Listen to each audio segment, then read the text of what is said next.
And when I reflect back on how I am as a person, which I do often, daily, I often remember what Dean said to me.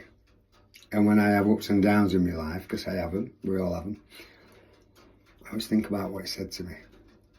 And it just pulls me straight back to it. There's people, places and events happening all in around us.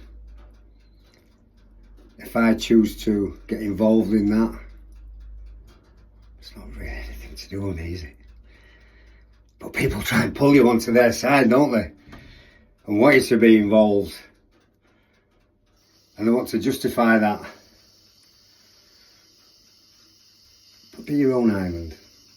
Pick and choose who you let onto your island. Be aware that you're going to put yourself first and be responsible for what you think, what you do, what you don't do, what you say, what you don't say. Don't be swayed by other people's experience of their life, their reality.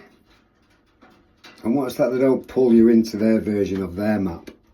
Because what I also learned in NLP is the map is not the territory. And sometimes people get on your map and they want to change your perception. They want to change your environment. They want to change your view of the world. They want to change your view of people. Just to justify where they are for what they're going through. But that's them, not you. I've had quite a profound 30 years of change, and I love every minute of it.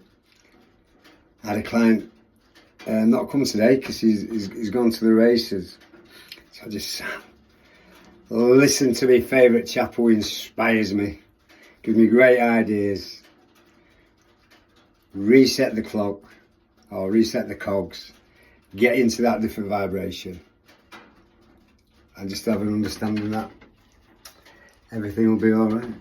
Everything is alright. It can only be. Thoughts for today.